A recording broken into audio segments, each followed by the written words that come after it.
یا ہم رکابی ملتی اور اکیلے میں میری ہم کلامی بھی چلتی رہی۔ نوجوانوں کی ٹولیاں اور ان کی بولیاں توانائیاں دیتی رہیں۔ 14-15 کلومیٹر کا فاصلہ طے کرنے کے بعد جسم اور دماغ دونوں بے جان سے ہونے لگے۔ جیبوں میں موجود بسکٹ، ٹافیاں، نیمکو، شہی سپاری اور تھوڑے سے بادام تھے جو کھاتے بانٹتے ختم ہو چکے تھے، اور پانی کی بوتل میں چند گھونٹ پانی بچا ہوا تھا۔ میرے کان پیچھے سے آنے والی گاڑیوں کی آوازیں سننے کے لیے بے تاب تھے اور میں بار بار مڑ کر دیکھتا۔ کم و بیش سب کا یہی حال تھا۔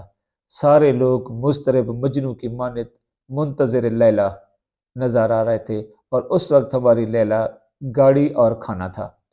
آنتو نے کل ہو واللہ ہو پڑھنا شروع کر دیا تھا۔ ہم سب رکتے چلتے بلکہ خود کو گھسیٹتے سفر جاری رکھے ہوئے تھے۔ آخر کار بڑی دور سے گاڑی آنے کی آواز سنائی دی۔ جان میں جان نہیں، ہم سب رک گئے، لیکن ہائیک لیڈر منظور شاہ صاحب ابھی چلتے رہنے کا اشارہ دے کر آگے بڑھ گئے، اور ہم سب حیرت زدہ اور بھونج کر رہ گئے۔ شاہ صاحب کے احترام میں کچھ کہہ بھی نہیں سکتے تھے، لہٰذا مرتے کیا نہ کرتے کہ مصداق آگے رینگنے کا سفر جاری رکھا۔ شاہ صاحب نے ہماری شکلوں سے دلوں کے حالات پڑھ لیے تھے۔ 1-8 کلومیٹر آگے جا کر رک گئے۔ سب نے بیٹھ کر چاول تناول کیے، لیکن میں نے خالی پیٹ ہونے کے باوجود زیادہ نہیں کھائے، جس کا خمیازہ مجھے بعد میں سردی میں کپ کپاہٹ کی صورت میں بھگتنا پڑا۔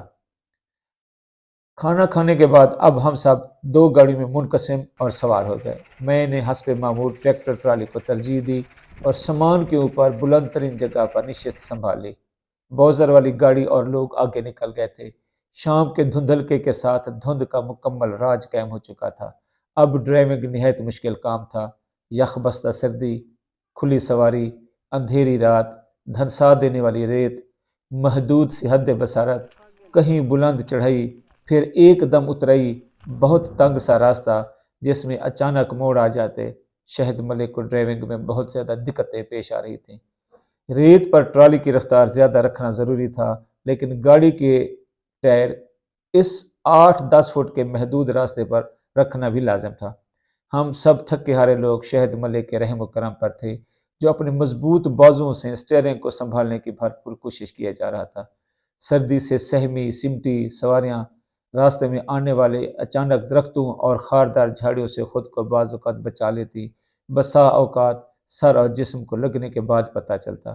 ہم سب آنکھیں پھاڑے خاموشی سے راستے اور جھاڑیوں کو دیکھتے جاتے۔ سب سے زیادہ مشکل اس وقت ہوتی جب چڑھائی چڑھتے ہوئے ٹریکٹر ٹرالی پھنس جاتی اور سواریوں کو نیچے اتر کر ریت میں دھنسی اور پھنسی ٹریکٹر ٹرالی کو دھکا لگانا پڑتا۔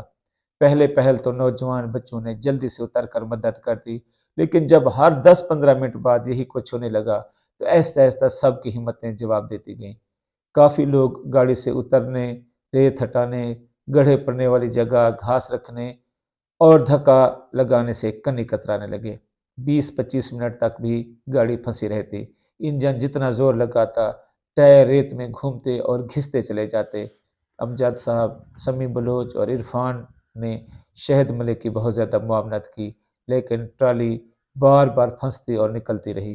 2-4 دفعہ ایسا لگا کہ ٹرالی اب نہیں نکلے گی۔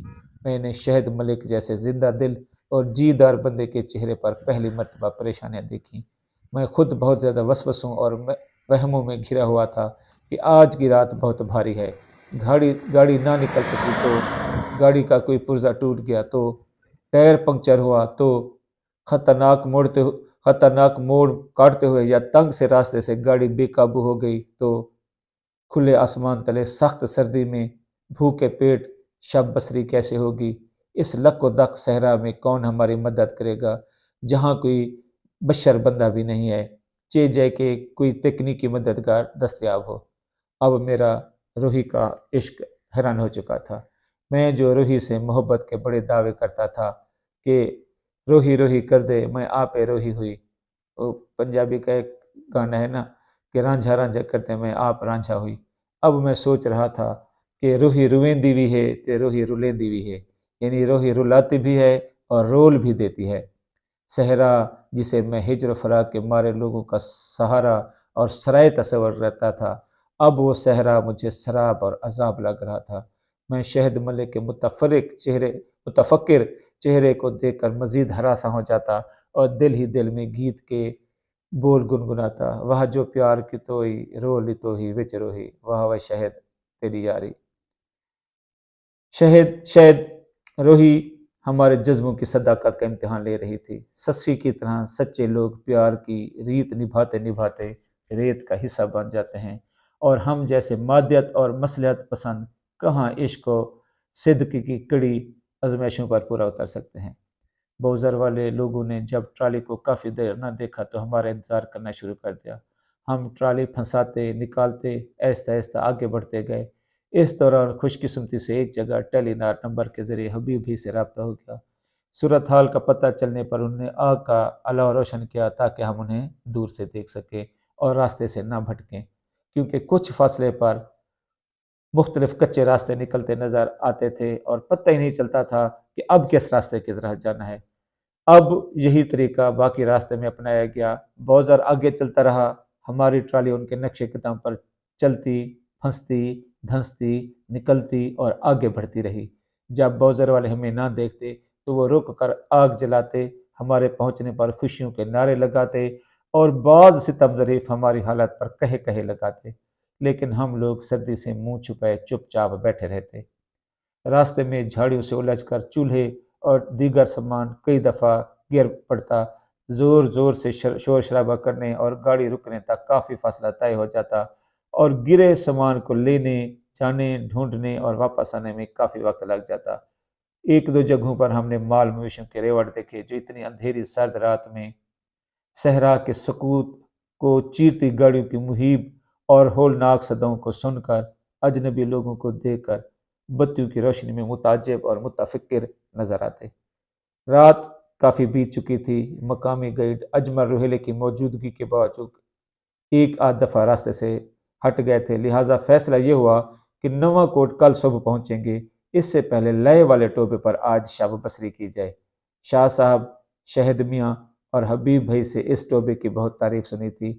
جب نصف شب کے قریب وہاں پہنچے تو واقعی یہ جگہ نرالی، نیاری اور بہت پیاری لگی۔ انشاءاللہ اگلی ویڈیو میں آپ کو لئے والا ٹوبہ اور اس کے علاوہ قلعہ نواں کوٹ سے دراوڑ تک جو ہے نا اس کے داستان جو ہے نا وہ بیان کی جائے گی۔ فی الحال اللہ حافظ۔